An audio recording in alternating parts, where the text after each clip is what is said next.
welcome to Soul Talk. My name is Soul, here for all of our nerdy needs, talking about all things reading that we've recently read, all things that we've recently watched, movie and TV wise. I have a wonderful guest today, my very good friend from college, my fellow bandmate.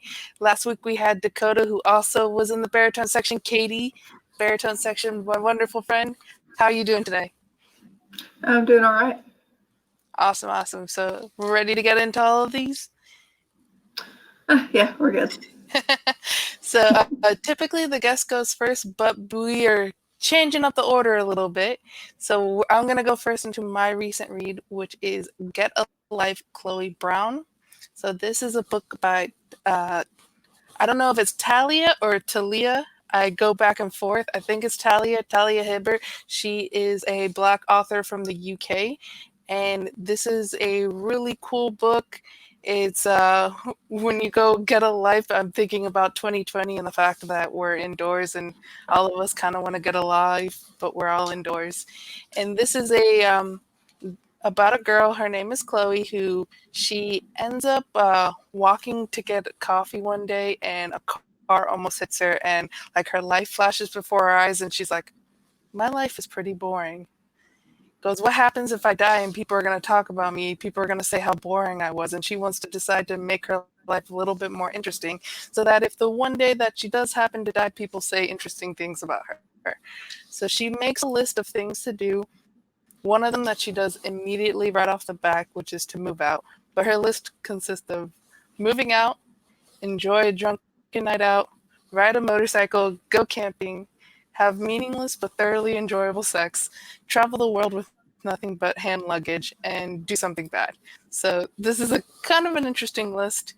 What do you think about the list, Katie? I don't know. The random sex part might be a little tough. Yeah, always is.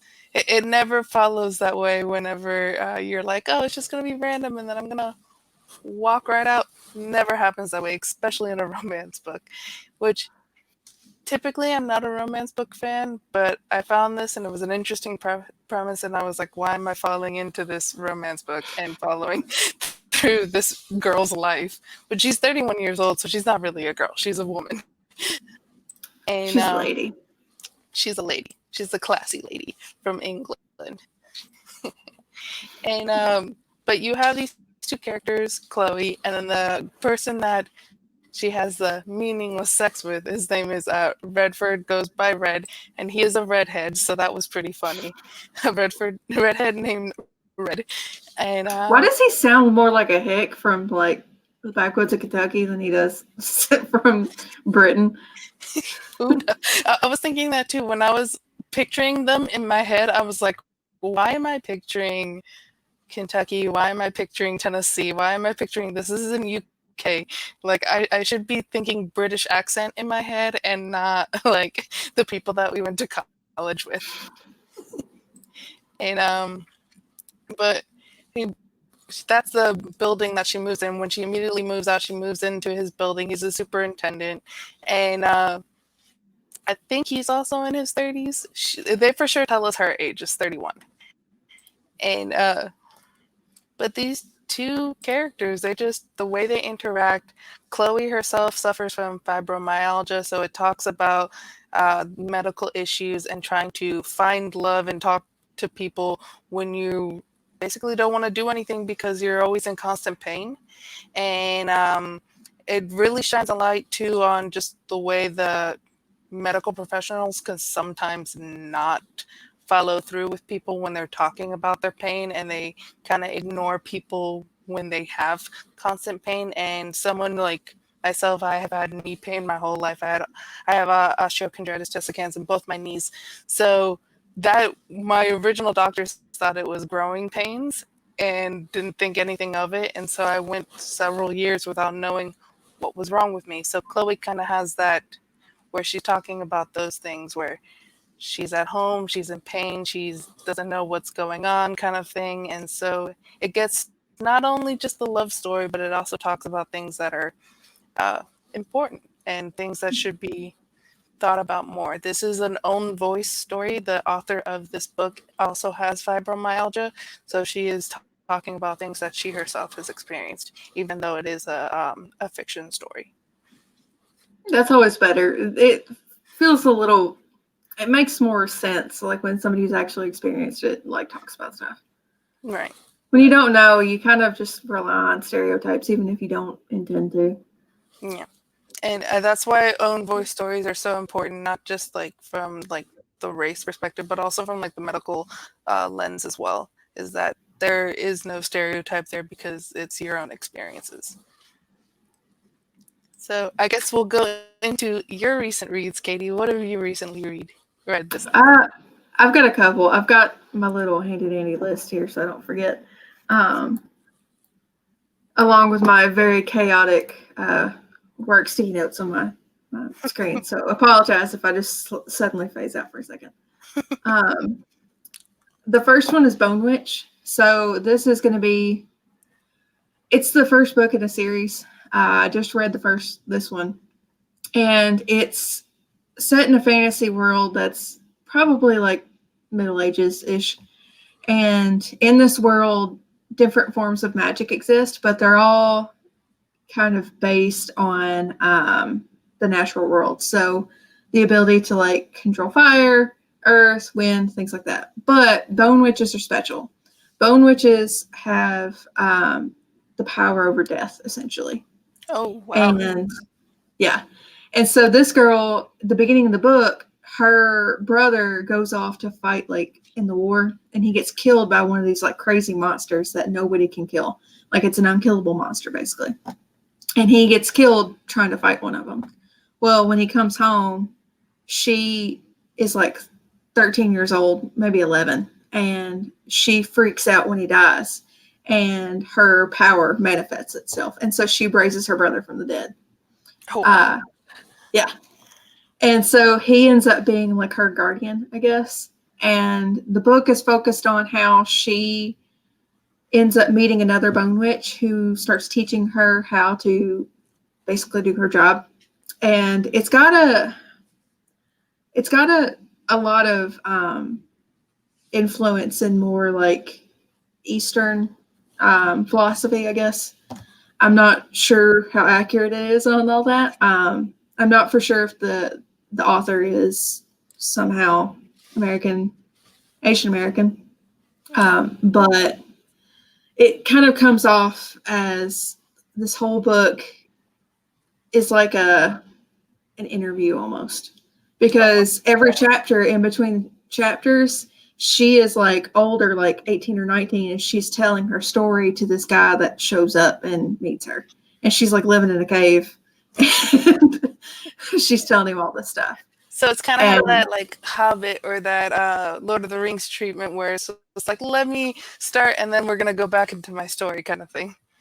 yeah, and the dude just slowly becomes more freaked out by her as he's talking to her.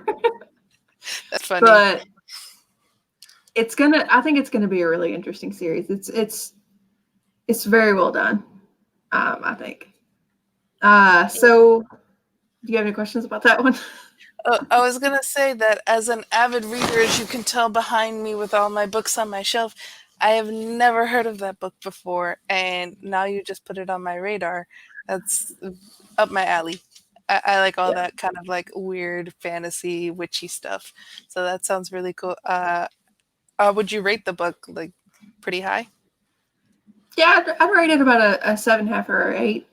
I mean, it's a Okay. young adult novel, so it's not going to be like super high up there. Yeah. But uh, for the story and the content and the way, like the she kind of slowly starts building the world. It's really good. So it's one of those where it was a really good start, but it could be even better with sequel novels. Yeah, If definitely. it goes in the right direction, because it doesn't always. But Oh, no. I hope that it does, and you'll have a very good reading experience with the second and third. You said it's a trilogy, right? I think she's still working on the last book, Okay. so I'm not sure if it's going to pull an Aragon and have start off as a trilogy and end up a chronological. So yeah, it definitely pull. I don't know. I guess we'll just transition into Aragon now since I brought Sure. it up. So, Soul said that she's only read the first book. I've read the entire like series. I started reading it when it first came out, and when we were in high school, and it was originally supposed to be a trilogy. But Christopher Paolini, he essentially decided that he would make a 10-foot tall tome if he tried to make it a third book. So he broke it up in 4. This series is another one of those fantasy novels. If you're not catching a theme yet on what I read, it's set in a world where dragons used to exist, but they were all essentially eliminated by this crazy evil king. And when the book is introduced, there are no more dragon riders, and they're the people that would pretty much soul bond with dragons and protect the lands. And so when the book starts, the main character, he finds a dragon egg. It gets sent to him. And so the series, I really enjoy it because it grew up with me. Because when I started out in high school, it was a pretty like standard young adult book. And then as the series got bigger and he started building the world, he's definitely not the best writer in the world. There's some threads that are started in the first book that don't go anywhere. But yeah, it's fun to like see if you can find them and figure out which ones it's going to be. But I really love the series because not only does it kind of has this weird moment where it addresses what would happen if you like really could connect with somebody on such a deep level that you could like consciously like connect with them, and how it like fundamentally will change all of your personality. And then I also enjoy that as the books go on, he starts taking other people's perspectives, and you get the perspective of probably my favorite character out of the series, which is I'm not going to pronounce this right, but it's Nasuada. She is like, she ends up being the ruler of the dissident faction, I guess, in this evil land. So they're the rebels, and she kind of inherits the power for this at the beginning of the second book. So you at the end of the first book learned about how she ended up taking into power. Yeah. But she ends up being really cool because she expresses like there's a different culture in that land that doesn't really get talked about until Nasuada comes up, because all the rest of the books are focused on like the dwarves and the elves and the humans, but Nasuada is a different kind of human. She's like a desert of the desert people, and so her perspective comes from a little bit more tribal of a perspective, and tribal in the sense of where these are big like sprawling cities that nobody really talks to each other.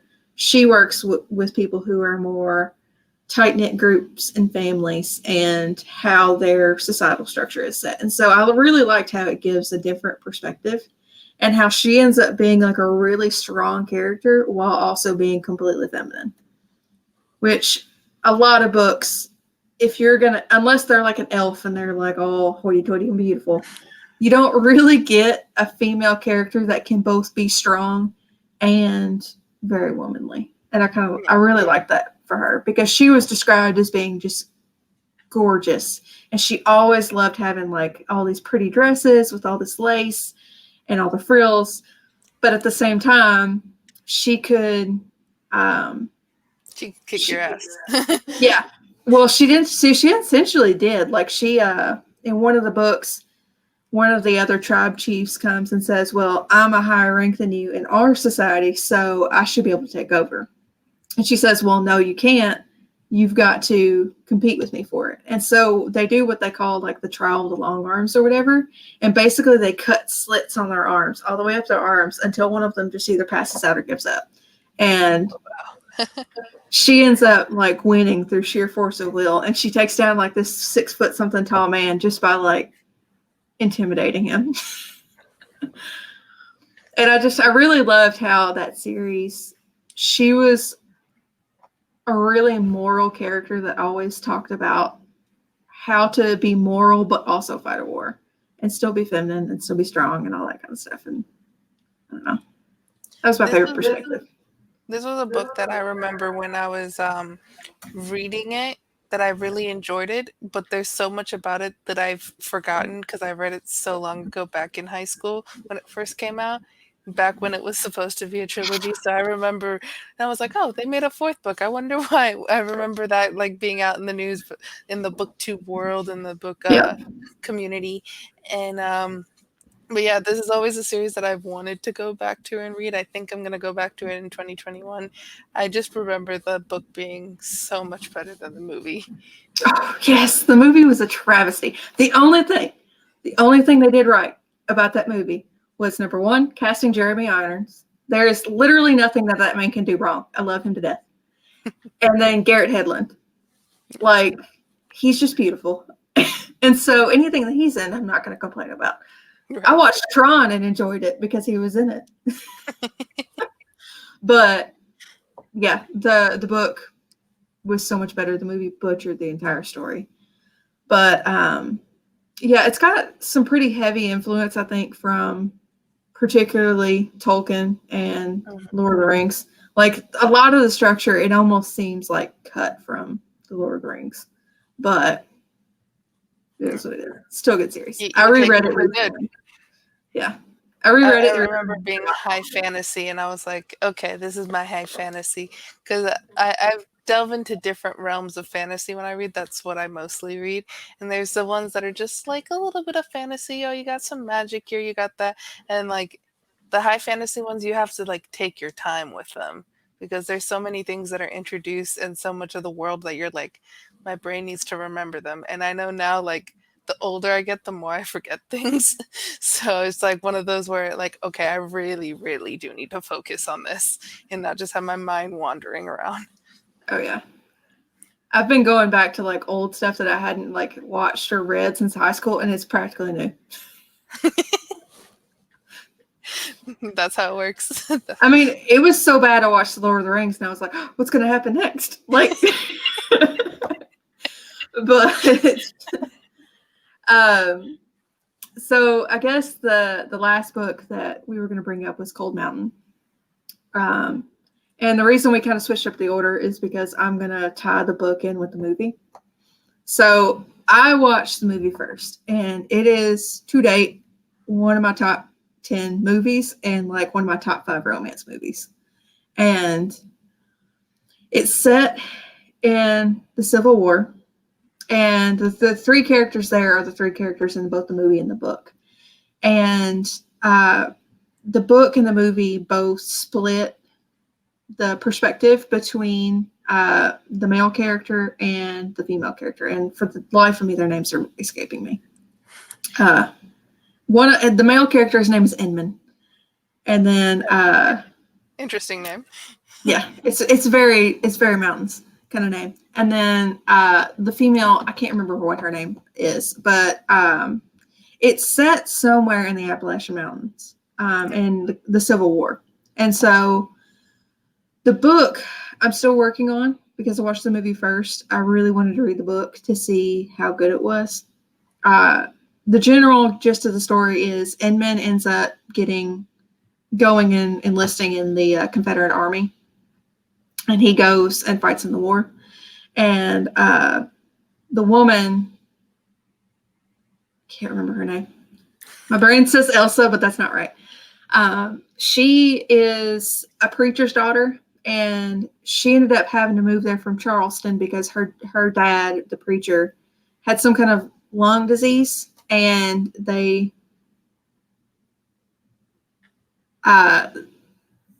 Ada, that's her name. Yes. Okay. See, Sorry. like I said earlier, it goes the older we get, the more we forget things. Oh yeah, and the more that you can't talk until you figure that one thing out. Exactly.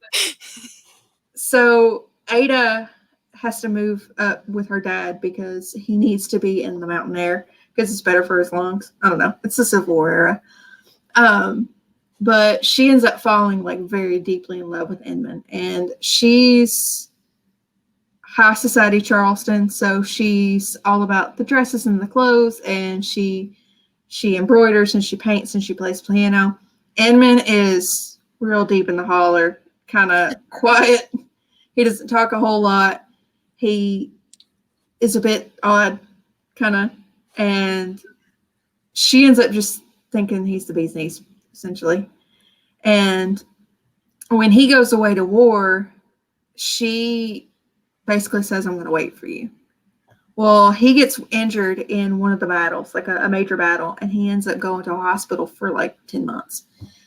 And he decides that he's going to defect and go back to Cold Mountain, which is the area that they're from.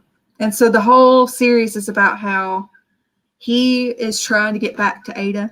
And Ada, her dad dies in this time period, and she has to learn how to actually take care of herself because she has no maids, no nothing. They lost all their money. She's basically just living in this house alone. And that's where the third character comes in. The third character is Ruby. Ruby is real deep in the mountains kind of girl. She grew up having to take care of herself since the time she was crawling, literally. Her dad would just disappear for weeks on end when she was a toddler.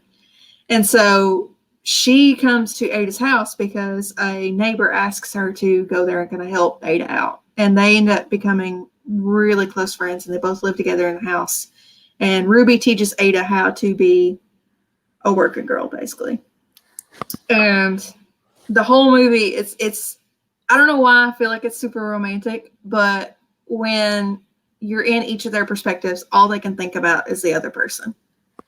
And you have a really weird cameo by Jack White. I still don't get it. He's in it. I don't know why, but it's such a good movie because it really plays really hard on not only what did people have to do to survive in that time period when all these men were dying and there was nobody left to take care of the women, and what were the men going through, especially men in the Confederacy. Now, it's not very accurate, but it does give you kind of an idea. The book so far is very close. The movie is very close to the book. The only thing that's weird about the book is it doesn't have quotation marks. Yeah.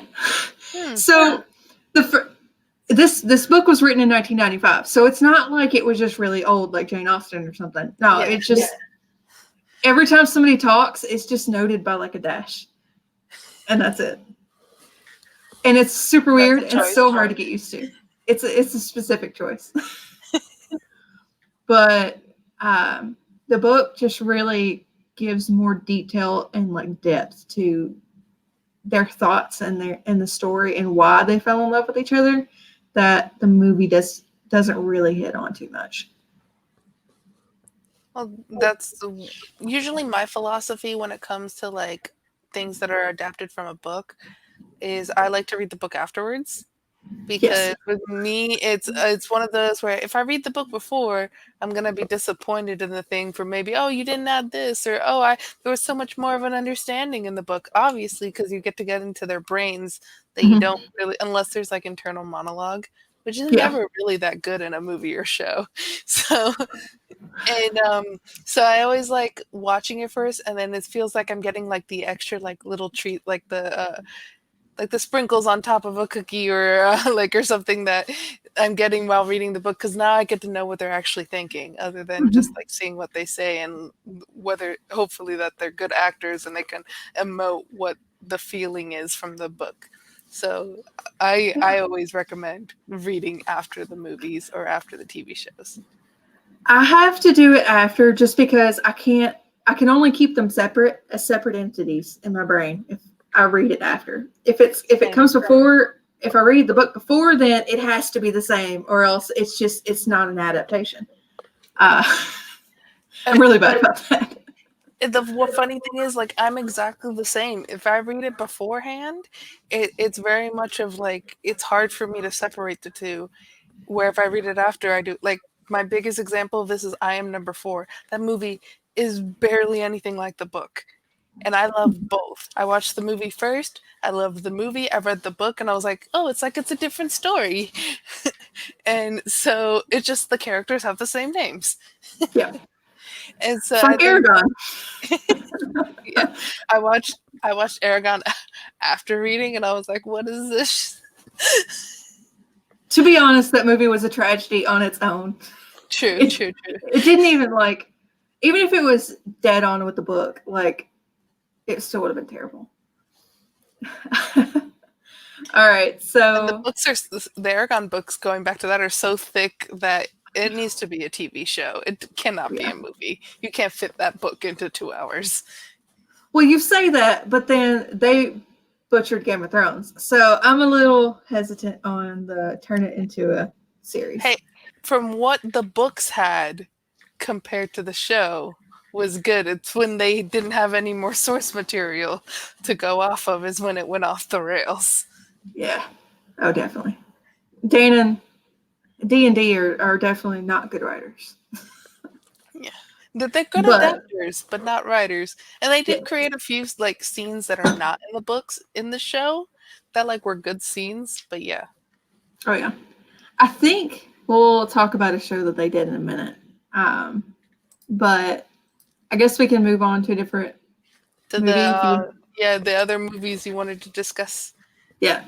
So I decided to bring a Christmas theme one with Klaus.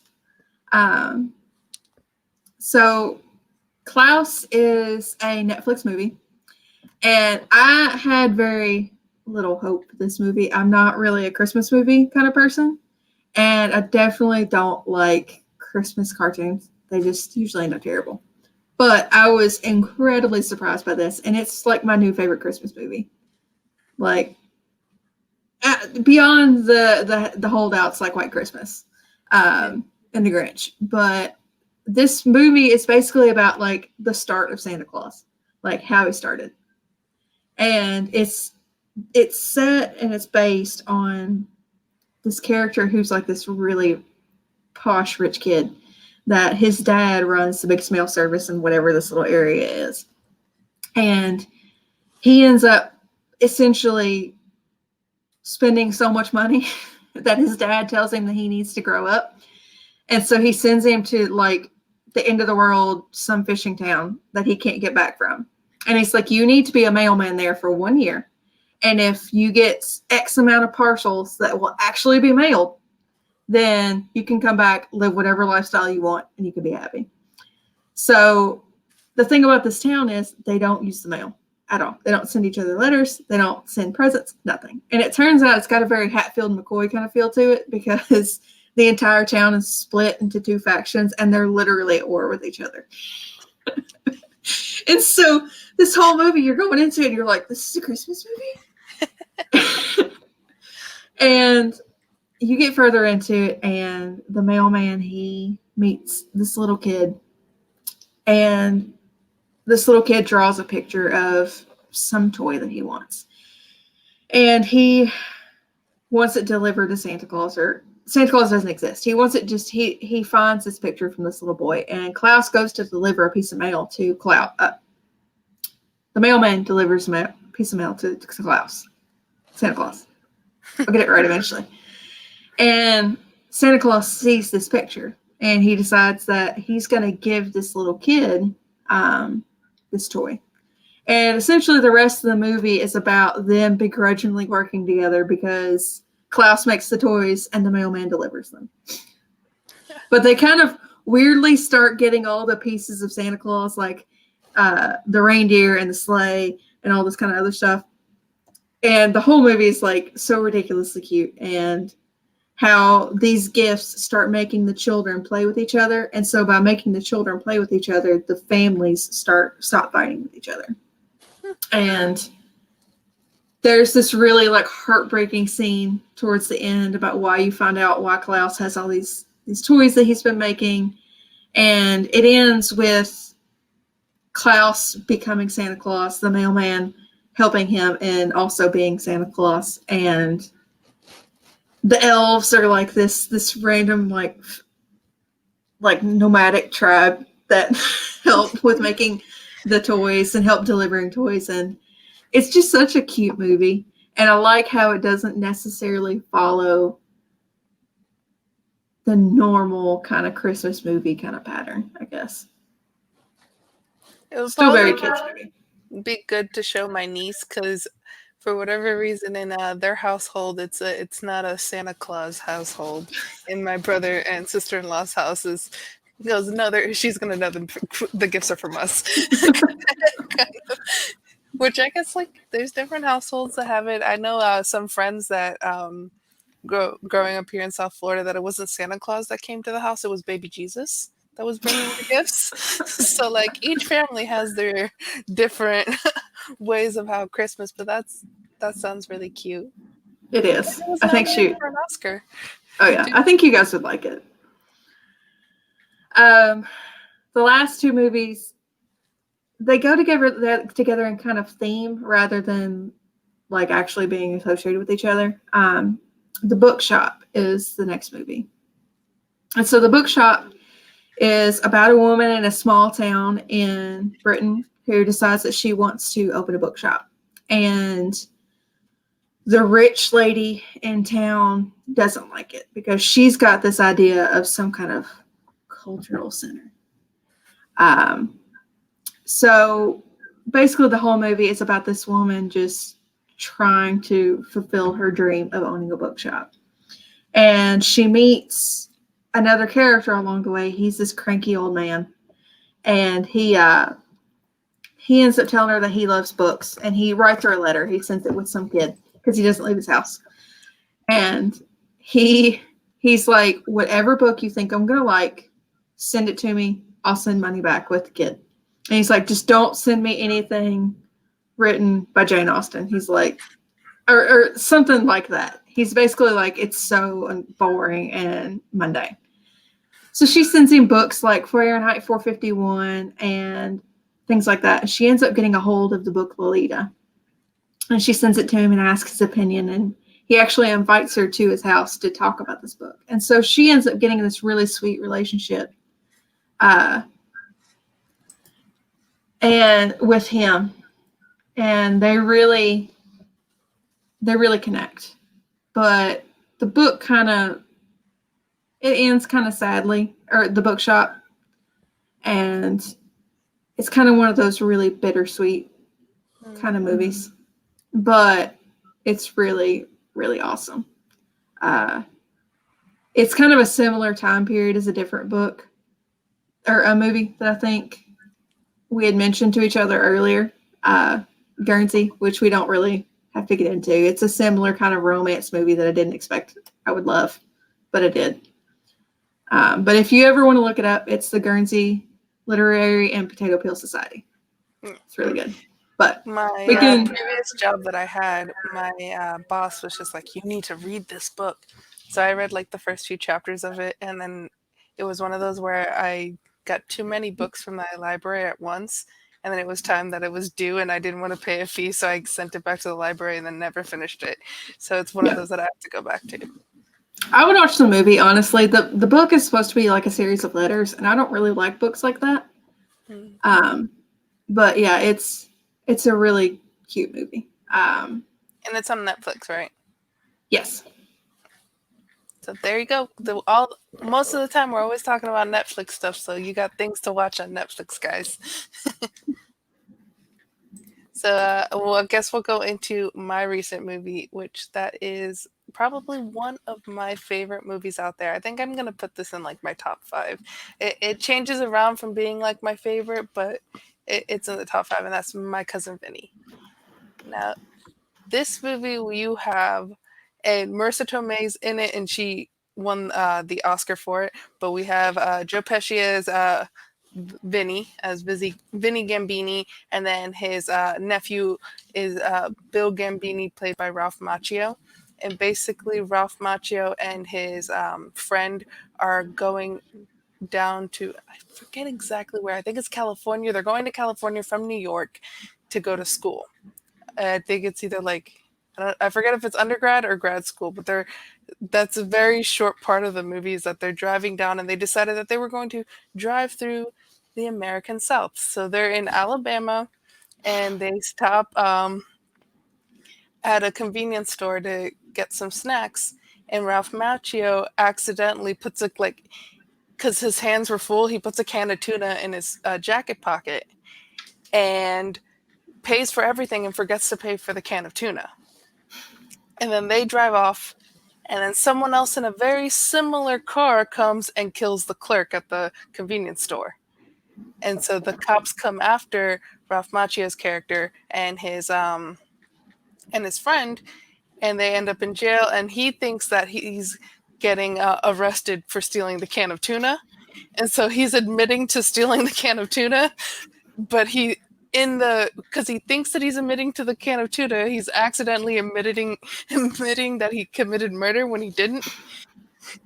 And you have Joe Pesci is a lawyer, and I'll put that in quotations from New York, and he comes down to Alabama, and basically it's just him trying to convince the jury and the judge that his nephew didn't do it. His nephew and his friend didn't shoot the clerk. And Marissa Tomei is hilarious in this movie and well-deserved Oscar. My favorite line from her is Joe Pesci's about to go hunting with the lawyer from the other side, and he's talking. He's like, "Oh, are these pants gonna be okay to wear to go hunting?" And like she comes out of the bathroom and she's like, "Imagine you're a deer, as you're prancing along through the forest. You find a brook. You put your lips to the cool, clear water, and bam, a fucking bullet rips up out of your head. Your brain is laying on the ground in little bloody pieces. And now I ask you, would you give a fuck what kind of pants the son of a bitch who shot you was wearing?" Favorite line. So it is just a funny movie. It's a great movie. It's one of my favorites. You have these basically New Yorkers in the middle of Alabama, like bumfuck Alabama, and it's pretty great. I know you've been trying to get me to watch that for years. Like literally, I think the day we met, it was my cousin Penny. Yes. But even Nathan watched that movie with me, and you haven't yet. So like, oh, don't mention the name. The most contentious part of our friendship, his existence. True. So if we want to move on, I think we wanted to talk a little bit about The Mandalorian.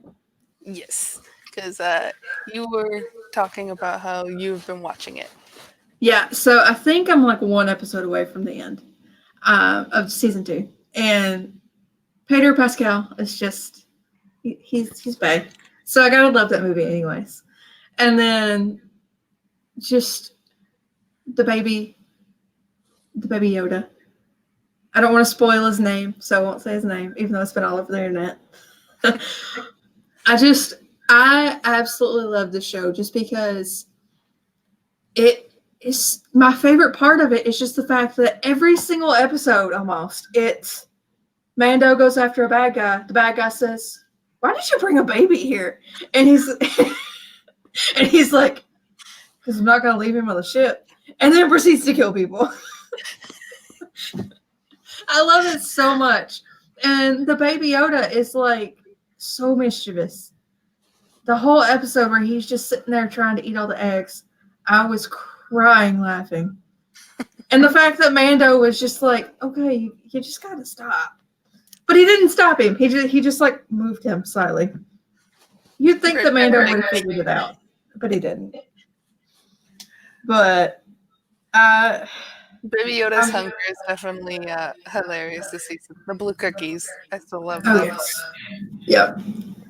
And him getting Mando into so much trouble because he ends up eating that weird sack thing. Whatever that bug thing was. 99% of Mando's issues are Baby Yoda. No, the best was when he was telling him to like rewire something in the ship. I was joking around that it was a Guardians of the Galaxy 2 Rocket and Groot, like baby Groot moment. I was like, "You don't press this button, press this button. This no, not that button, this button." So why would you even put the button in there? So it was one of those like that wire. No, not that wire, that wire. And I was like, Yep. this is exactly the same. And then the poor little guy shocks himself, and we're all just like, no, Baby Yoda. I know. The only problem with this show is the fact that now I have to go back and watch the Clone Wars. Like, my boyfriend made me sit down and watch the prequels and the original series because he wanted to go watch the new series, and so I watched the new series, and I ended up like really liking it because, of course, it's fantasy. But I never did watch the Clone Wars because when the new movies came out, everybody was talking about how the new movies in Disney basically just retcon everything that wasn't like in the actual other movies. But now that they're having the Mandalorian, they're starting to integrate like the other stories. And so now I gotta go watch the Clone Wars to figure out who Ashoka Turiel is or whatever her name is. So basically, what happened in 2015 when Disney acquired Star Wars is that all of the previous books and comics were no longer, they became legends. So they were no longer canon.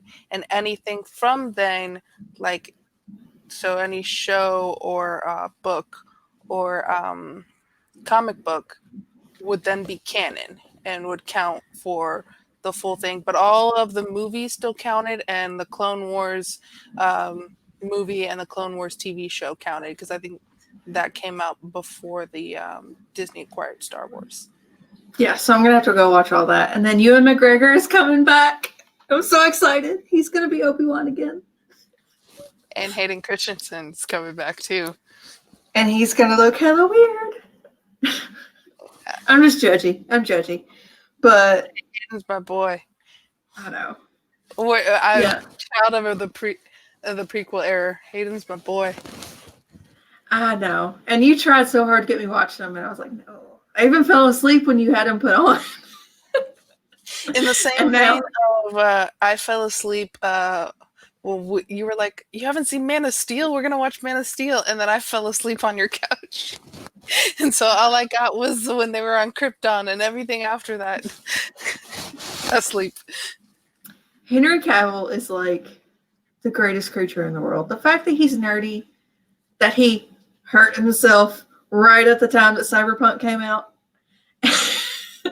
and he built his own gaming computer, and he missed the call that he got the role of Superman in Man of Steel because he was playing WoW. Like, all of that. He's so precious and so large. The hottest thing ever, just watching him build that gaming computer. It's like, stop it. Stop being like so wildly attractive and then also being so a nerd. nerdy. Like, it was so cruel what they did to him in Mission Impossible 6. He was so hot with that mustache, even though it caused so many issues with Justice League. Oh, Snyder Cut. I'm waiting for that monstrosity to come out.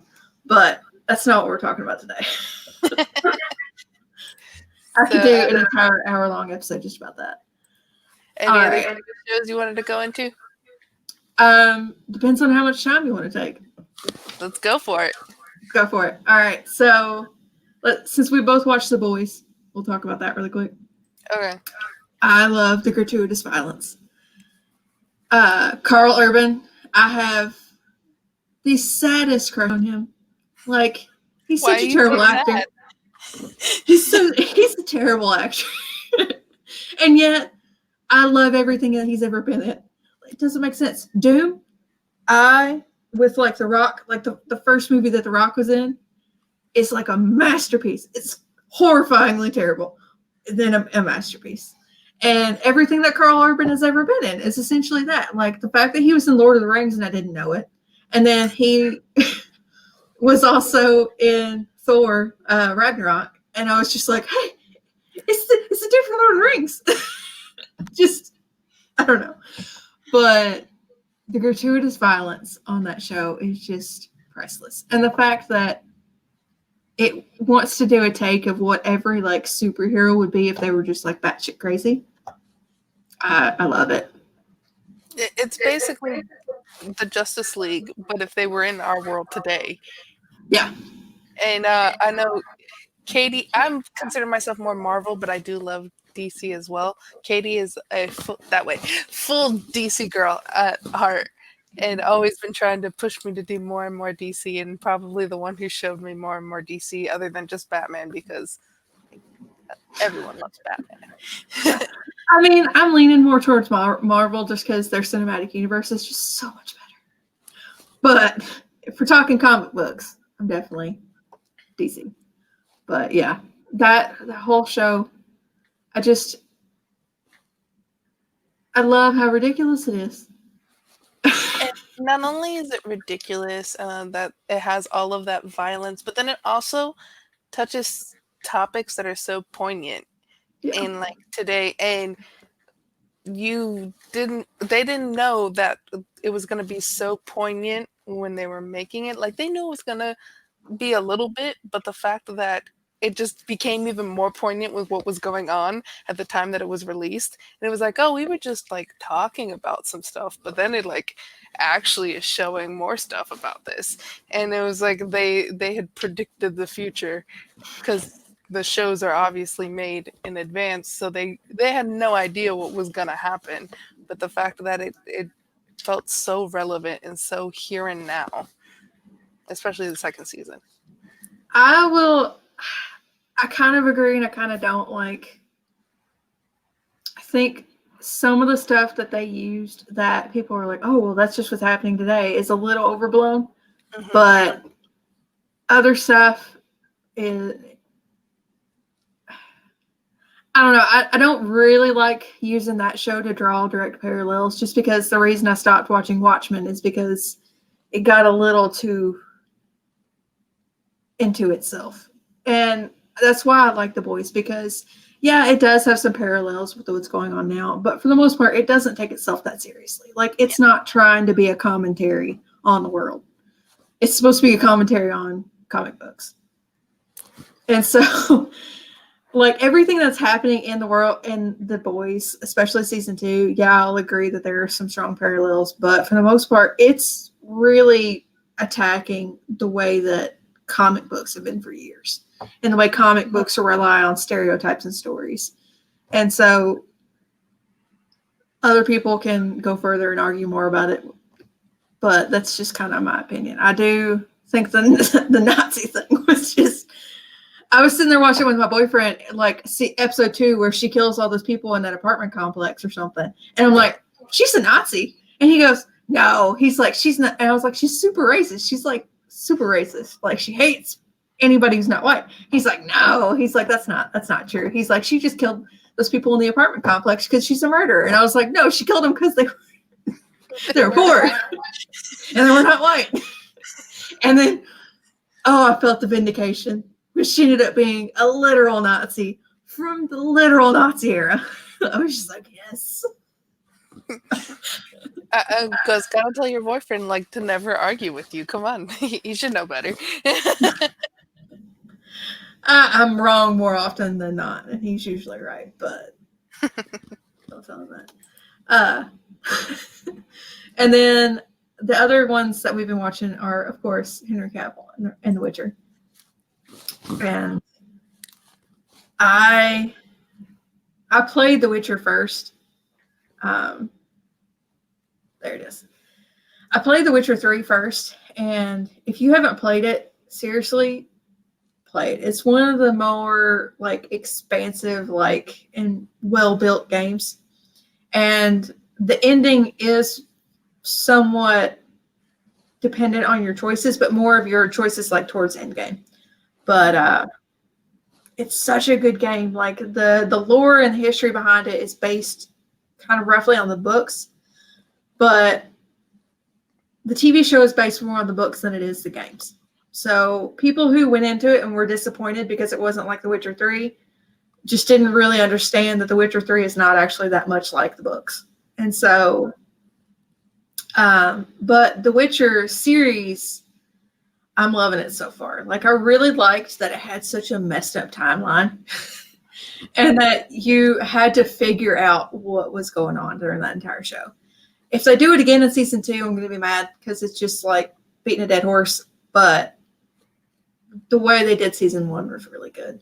Yeah, I hope it's more of a direct timeline in season 2 because like the first one, and it makes sense why Yennefer and why he is, I'm forgetting his name right Geralt. now.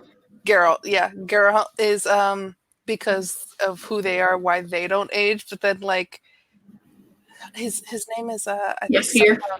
yes Yes, here. yeah that he doesn't age either, and he's just a regular human. Well, to be fair, Yennefer does make a quip about his crow's eyes at some point when it's like later on. But I really like the theory that's online of he is a bard, and so he just kind of got drunk and bullshitted his way into immortality. But Probably uh, this. I have the books right here, and it's because I was like, oh, they're based off of the books, and I think the game is supposed to be set after the books, is what I kind of, hear. it's all kind of weird and janky. I don't Yeah, know how to explain it. but Uh, I watched the show in one full sweep. When the first season came out because I was sick, and I was like by myself in the house. I was in the living room, lights off, on, and I was just like, I'm just gonna watch some Henry Cavill because it's Henry Cavill. And then I absolutely loved it. And I was like, I gotta go pick up the books.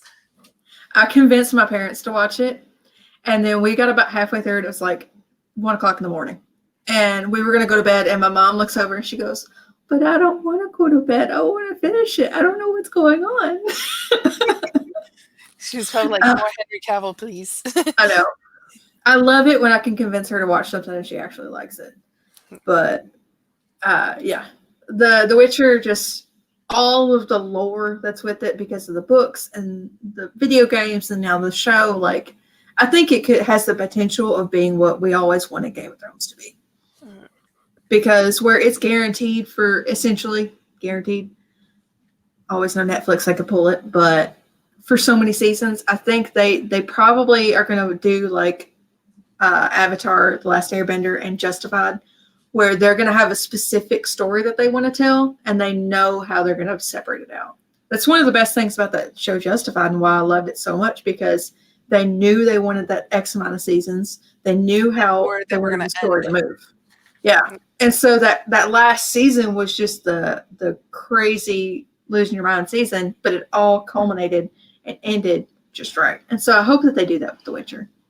And I think that's mostly like the really successful shows, fantasy, not really like what I would say like more contemporary or stuff like Big Bang Theory, which gone on forever and ever. Yeah. But like fantasy shows, they really need to know how they're going to end the show. And they need to know how many seasons they're going to have, because when you go and you're like, oh, we're just going to keep continuing and seeing where we go, I'll go with the flow. And like it never really works out in the end. The biggest example of recently, like for all of us, is Game of Thrones.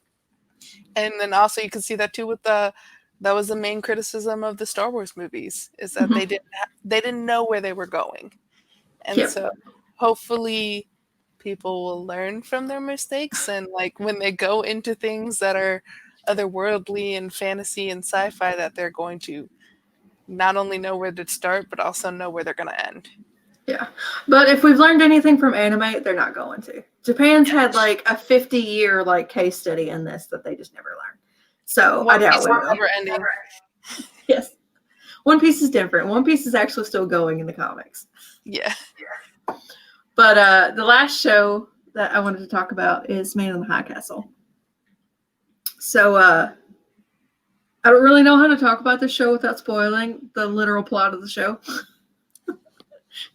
So I'll try to do it as vague as possible. Essentially, The Man in the High Castle is about what would life have been like in the 60s if the Nazis had won.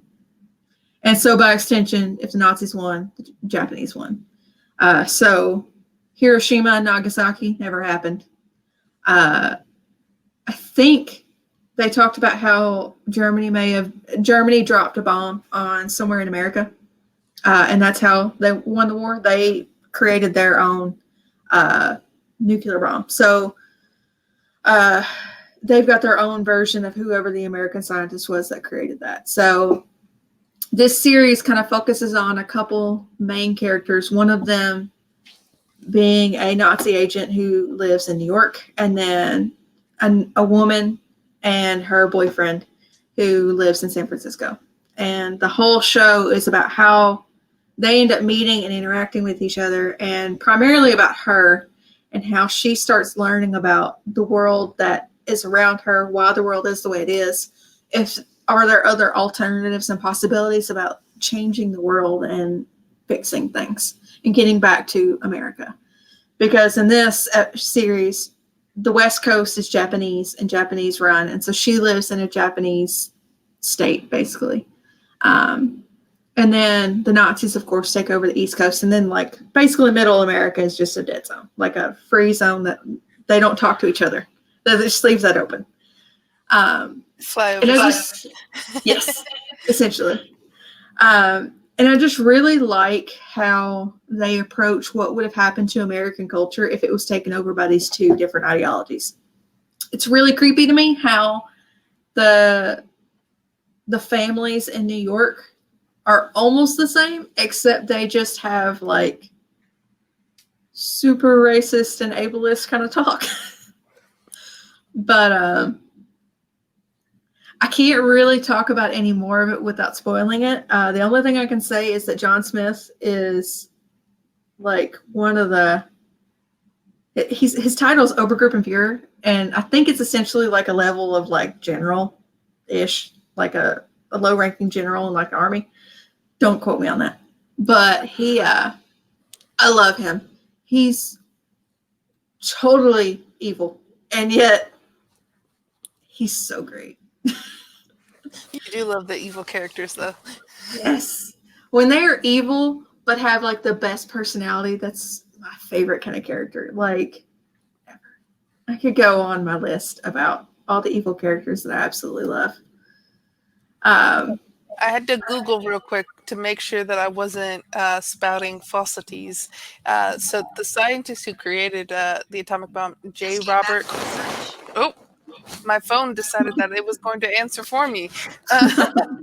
But the scientist who created the atomic bomb, J. Robert Oppenheimer, he came from Germany. So I wonder if, like, in this show, it's the same dude, but instead of coming to the U.S. and creating it, he just stayed in Germany. It's not the same man. Okay. They have some other person that they list, but I think he didn't come to America. I think that's one of the things. I think that's they're going to talking about that's one of the differences between like what we know as history and what people in this world are experiencing. But yeah, it's definitely starts slow, but probably by the last few episodes of season 2, you're going to be sitting there with your nose to the screen, being like, "Tell me what happens." Because about the end of season 2 really starts opening up the story. Season 1 is mostly just character development, but it's on Amazon for a while. Yeah, it's going to take you a minute to get there. So, do you have a show you were going to talk about? Yes. So we're going to go into my show, which was Avatar: The Last Airbender, something that both you and I have both watched. We love with all of our hearts. Look at our egg. Look at Appa in the background. Like, man. So I follow this YouTube channel called The Real Rejects, and they have been rewatching Avatar: The Last Airbender, and basically doing their commentary because they had never seen the show before. And so, one of those great things is when you show people things that you like absolutely love. Instead of watching it, you're watching them watch something. So this is one of those where I was like, let me watch these people that I barely know, but I really enjoy watch this thing that I love.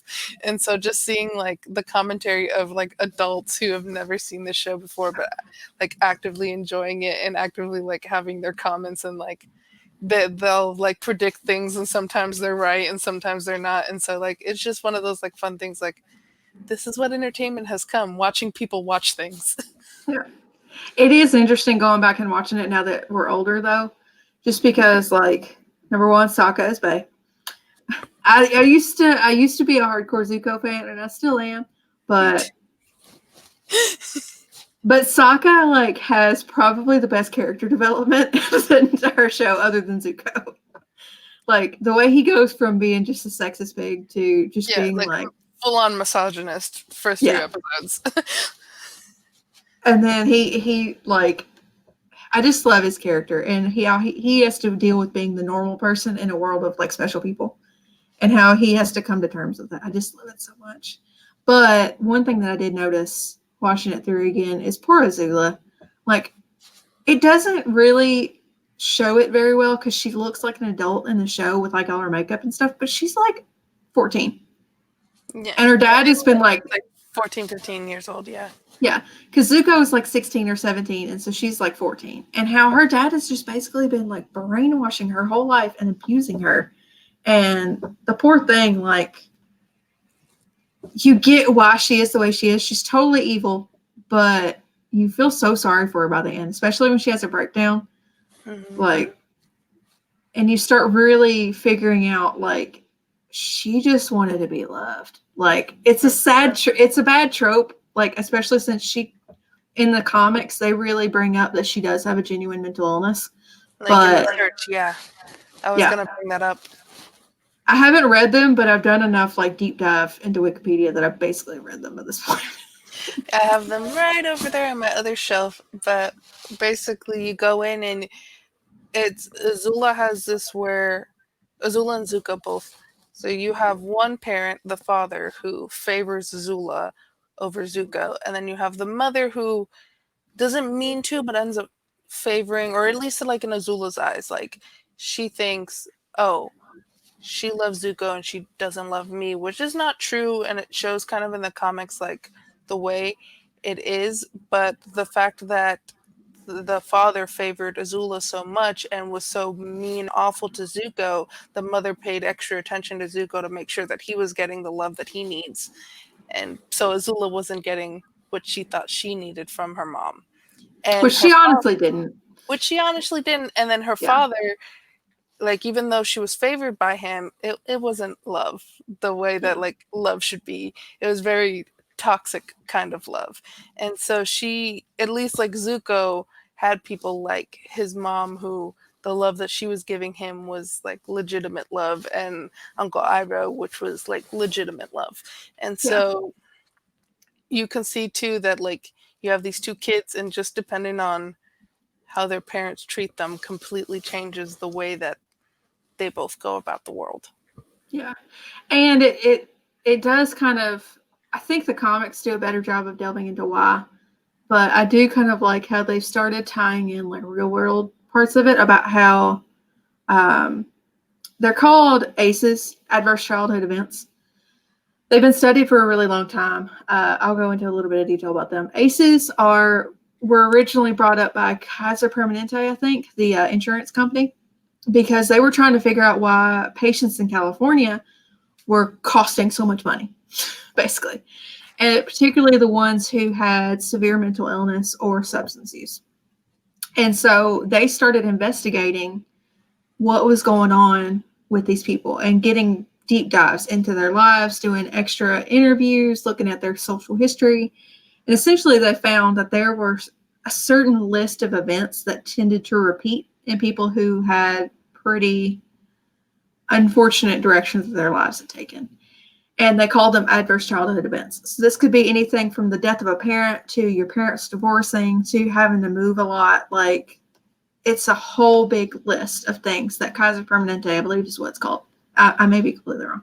But they kind of came out with the original research on this. And then it's been further studied. And I like how the show and the comics really bring up how Azula's mental illness was always going to be there, but the state that she was in by the end of the original series and then later in the comics could have been prevented if her father wasn't so abusive and if her mother had recognized that she wasn't doing what she needed to do as a mother. Sorry, I got all Yeah, no, social work on you. yeah, and the fact too that through circumstances that their mother had to leave, and you see in the comics, which goes as minor spoiler here, is that what you see in the show is the mom saying goodbye to Zuko. And then all the questions were like, why did she not say goodbye to Azula? So in the comics, they show that she does say goodbye to Azula, but Azula's asleep and doesn't wake up. So it's kind of like a kiss to the forehead goodbye, which shows you the mom really does love Azula, but then to Azula's eyes, she just left. Yeah. and there was nothing there. So it shows you kind of like how two completely different people can perceive something just dependent on how something actually happens. Which is And why I there's always, their age. Like Uzu was like 6. Like, of course she yeah, wouldn't understand why her mom left. exactly. And that's why I always joke, even like with like older people, I was like, there's always your side, their side, and then the actual truth, which is in the middle. Yeah. And so it's always trying to understand exactly why things happen. And even if you understand why things happen, it still doesn't make it any less shitty. No. And it doesn't remove the fact that Azula was still evil. Like, Yeah. she still made a series of life choices that were not appropriate. But I hear a cat I was like, messing with is your something. cat coming by? Okay, no, she's sitting over there meowing at something out the window. But yeah, I don't know if you want to talk any more about that, but yeah, those are kind of my thoughts on it. We can go into our anything extra. So this is where we go video games, music, comedy specials, just anything in the world that you want to talk about. So what is your anything extra this week? So mine would be some video games, some music, and then I guess I can explain what my job is. Yes. So the video games, I bought Cyberpunk. It's giving me a headache, literally, just because the layering of the graphics doesn't want to come through. This thing is built for the Xbox X and the new PS5, and I just don't have that. I have an Xbox One, and it just doesn't want to work. And it's a great game. It's made by the same people who made the Witcher game, but it's buggy. It's a first-person shooter, which I normally don't play, but the story just sounded so cool that I had to play it. It's, of course, cyberpunk. It's exactly what it implies. It's set in the future where all the people have like cybernetic implants and all this kind of stuff, and you can pick like a different faction to be in, and it changes your story a little bit and some of your dialogue options, and you can make some choices that impact the end of the game. But I will forever hate CD Projekt Red for killing Jackie. He was Bay. I don't know like what ethnicity his character was supposed to be, but considering it was California, I would assume probably Central American. But he was wonderful and large and thick and had a really stupid haircut. But he spoke in Spanish and he was all sexy. And he was such a sweet character for being a murderer. That Like, comment earlier of Katie loves the bad boys.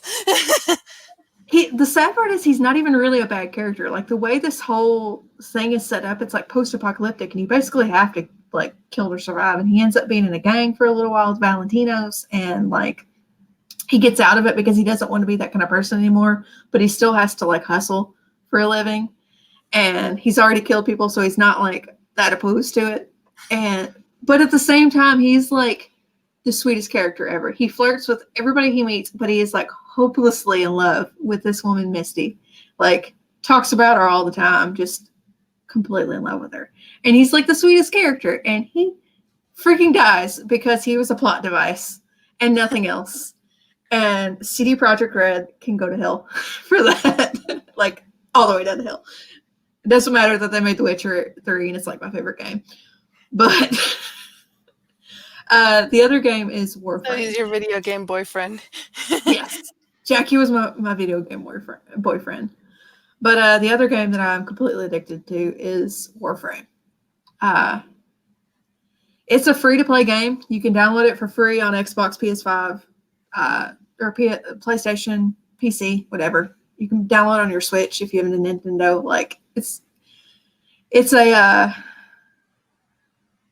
basically just grinding. That's the whole game. But it's kind of set in the future, and you can the Warframe name comes from the different kind of like bodies you can inhabit to fight things. And you basically go around like our solar system, and it's like super, super in the future. But and you save cities and or like little areas, and you kill just gobs of people. And the whole game, the entire point of the game is just grinding until you can build all the things that you want to build. That's all it is. And I kind of took a break from it because I was a little burned out by the grind, but I still need to get back to it just because there are a couple things that I want to build and learn how to do. But I don't know what it is about that game. My boyfriend got into me and I got me into it and I got addicted. And here I am almost a year later. And because of the way the culture is around the game, because I've played so long and I'm a high enough rank by now, like I would be considered a like veteran of the game because most people only play it for like 3 or 4 months and then put it down. But I'm definitely not that good at it. So don't go asking me to do like show you anything on that game because I'm terrible at it. But yeah, I'm sure you're better than me. I'm terrible at video games. I still love playing them, but I'm absolutely terrible. Oh yeah, this game is all about they just spawn as many bad guys as like possible on the map, and then you have to just try not to die. So button pushing, got it. Yeah, but yeah, it's just I'm so addicted to it, and it's such like a weirdly niche thing. Like I wouldn't have known about it if it wasn't for like this one person who told me about it. But yeah, so those are games that I've been playing. When it comes to music, I decided to pick 2 things that I knew Soul didn't know anything about on purpose. One of them is Highly Suspect. So they are they're a rock band that I really like them because the lead singer, his voice is just different. And I like the way he sings. I like kind of the stories that they do. One of my favorite songs from them is 17 or 16. Can't remember the name of it. Like it's one of those 2 numbers. But the entire plot of the story is he fell in love with this girl in high school. They were together for like 7 years. She gets pregnant, has a baby, and it's not his.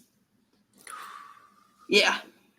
And how he has to like deal with that, and like how he like finds out about her infidelity for years at the moment that his baby that he had been like loving and expecting was born, and how he decided he had to step away from that relationship because it was just too toxic and he couldn't raise the baby that he wanted. And it reminds me of the show Shameless, the US version of Lip. Yeah, Lip. Yeah. And then it ends up that the baby's an Asian baby, and Yeah. like obviously he's not the father because she's not Asian and he's not Asian, and it's like it comes out just like this is an Asian kid, and so that I was just thinking about that in my head. Weird side note, but Karen's husband, the dude with the long hair that's like the sex addict, he's in a different show that I watched, and oh my god, that's a total like 180 to his character. That's almost like Kevin when he was in Reba, when he went from Reba to Kevin, like that difference. It's just totally sidetracked. But yeah, Highly Suspect is probably one of my favorite like newer kind of bands. They've been out for about 5. I've known about them for about 5 or 6 years now. I was actually going to go see them at a concert, and then COVID. But hopefully they'll come back to Lexington and I'll get to see them again.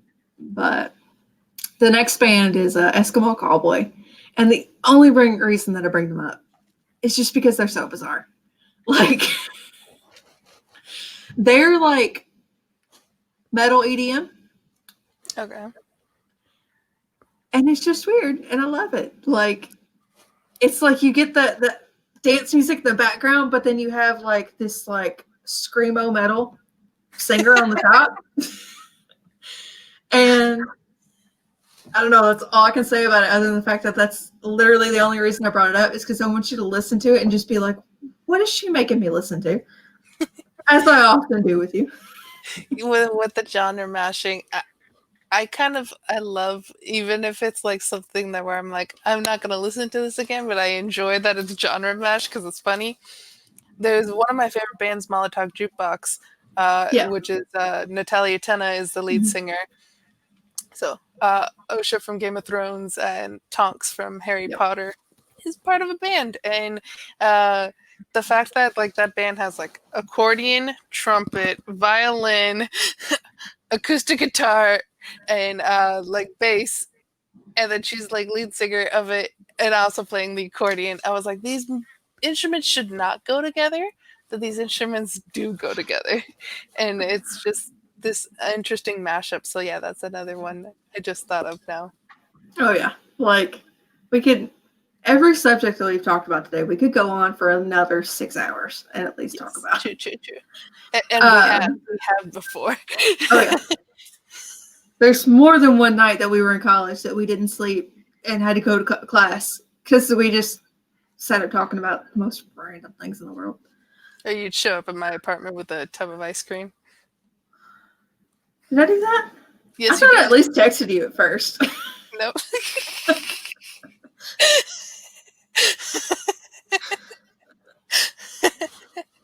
Yeah, well, it happens.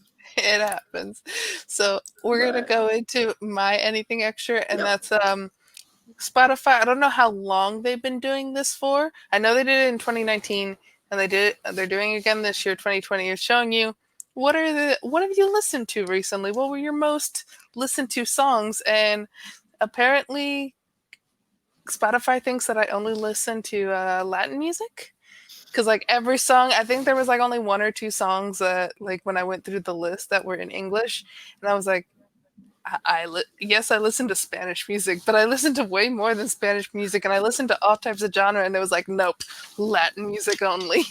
Yep. So I was like, where is your algorithm, and why is it only Latin music in here? See, I questioned mine for a little bit, and then I figured it out. Like the number one song was a Halsey song, Gasoline, that I loved it and I listened to it all the time. But then Billie Eilish, like I'll listen to her to just like sleep or something, or just like zone out. And those two were my top two because, like, yeah, I listen to it all the time. But did you have the issue where just like you sound like a crazy person if you listed off the name of the bands that you listen to because they just don't match?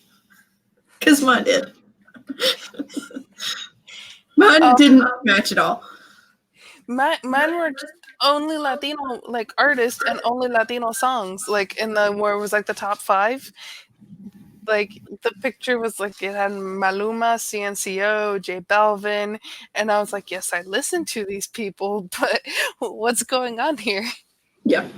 Especially with like all the other like newer music. I'm surprised like Hamilton didn't show up and the Heights didn't show up in there. And I was like, I've been listening to that all year, both of those musicals. Yeah. Mine, like, I knew Billie Eilish would be on there, but I didn't expect Halsey. And then, like, some of the other things that it threw together, I was just so confused. Like, why is my taste in music like this? Like, why can I not just pick a genre and stay with it? My boyfriend's entire thing was just nothing but. Ooh, I've talked about him too much. It's been like it was nothing but all that like crazy like weird metal that he listens to, like all similar artists, all similar sounds. Mine went from like Billie Eilish to Pucifer, like, and Highly Suspect. Yeah, and mine apparently said all Latino. Where like I'm like you and I listen to all different genres of music. I know when if I put my Spotify and shuffle around you, you'd never ask any questions. But if we had other people in the car, we're like, okay, this playlist can get a little weird, like depending on because it'll go from like one genre to the other, and you're just like, how did that happen? Because don't ask questions. And the answer to that question is she and I would sit and like end up making playlists together of just like random songs that would come off the top of our head. Yep. So we'd end up bumping to Maluma for a little bit, and then we'd all of a sudden turn to like some random rock band, and then a minute later we'd be listening to a little bit of country, and then we'd be listening to rap, and then it'd all come back. We had no theme. No theme at all. Much like this conversation. 100%. So, you want to go into your work a little bit, what you do? Yeah. So this whole conversation might not have implied this very much, but I have a master's degree in social work. And I've kind of been doing a couple different things since I got out of my master's degree program. I started out with mental health and literally went crazy with that. Like, I'm not even joking. I went a little bonkers. So I decided to leave that one because it was just not good for my health.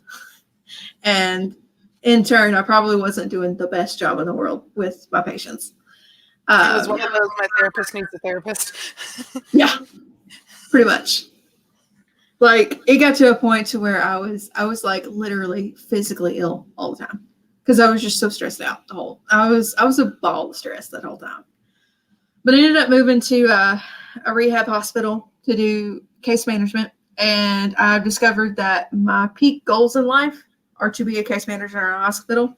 And if things keep going the way they're going, I'm going to end up going back to school to be an RN just so I can be an RN case manager, specifically for that. So you're gonna do what was originally my plan. Yeah, you're gonna turn into me. Hopefully, I don't, because I've already like got myself in debt for a master's degree, so I'd kind of like to just use this. But yeah, I right now though I'm working for the state of Kentucky as a vocational rehabilitation counselor, and so every state has one of those. It's a federal mandate that every state has to have this program, and the reason that is because it is for disability services. So what I do is, as a vocational rehabilitation counselor, what our office does is we assist people with physical health and mental health disabilities find employment. So this can range from somebody who's had a pretty bad substance use disorder, who really just needs help reintegrating with being in a job and having that on-the-job assistance. I don't actually provide that assistance. I just help negotiate paying for that assistance, but I help with job placement. I'm essentially a glorified case manager. But that it can range from that to somebody with different levels of autism, and how they may need assistance with employment, to physical health issues, people with osteoarthritis, or have broken a leg or like lost a leg, or it's more like long-term illness. It's not anything short-term. So if you break your it's going to be chronic. So if you break your ankle and you can't walk for a few months and you need to get a new job, well, voc rehab's not for you. But if you have some degenerative disease or something like that, or you have even serious like depression, like, you know that depression can affect your entire life, even at a mild level. So if you have some severe depression issues, we can help get you connected with somebody that can help you get a job and keep a job. And like I said, every state has one of those. So if you are watching in Florida right now, Florida has an office in every single county. It's required that they have those. And really the point of it is because they want people with disabilities to be independent. So people who wouldn't normally be able to go and easily find employment, like any kind of you and I's, we're more or less completely able, and we don't have anything that's going to be something that we have to disclose to be able to get employment, or something that's going to seriously affect our ability to be employed.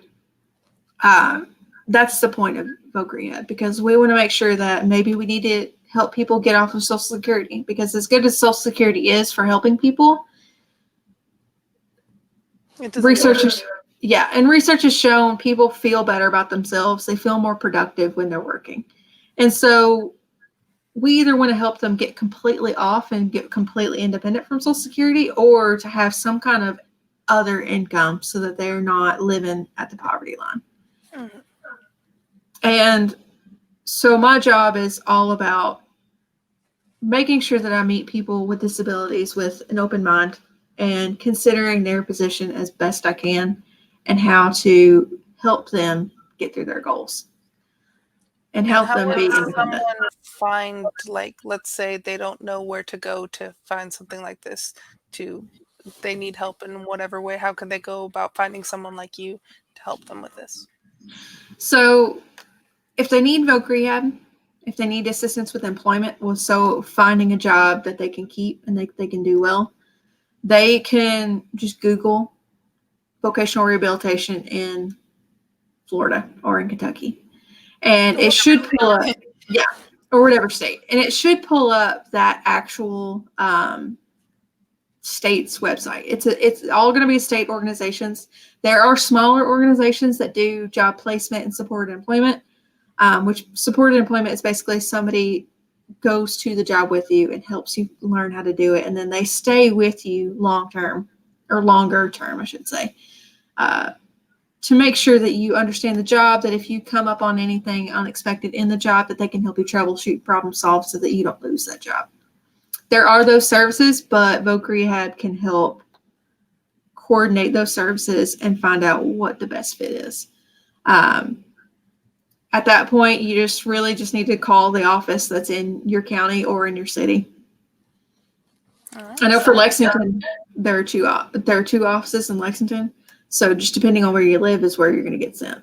But it's a very interesting job. I never quite realized how disability can impact your ability to find employment, and how even though non-discrimination is a thing, there are other ways that they can still find a way to discriminate against people. And so being there to help somebody get training or find a job that's actually competitive and integrative. So what that means is it's competitive wages. So it's over minimum wage. So that takes into account serving jobs, but this means they're not working in a sheltered workshop. So a sheltered workshop would be, say you had a significant level of autism, and you had difficulty remembering tasks, understanding how to do things. There are sheltered workshops, which are basically you're there with other people who are like you, who have some other kind of disability that hinders their ability to work, and they can work in these sheltered workshops. There's like a greenhouse in like Kansas or something that is similar to that. But sheltered workshops are kind of a good and a bad thing, just because they're good for people because they give them an opportunity to work and get out of the house and feel productive in their lives, but they're not getting them into the community. So they're not getting them working with other people with other disabilities. They're not getting them working with people who would be considered like able-bodied. They're just not really getting out there. And so competitive integrative employment would be they're making money that is actually minimum wage, because sheltered workshops don't have to pay minimum wage.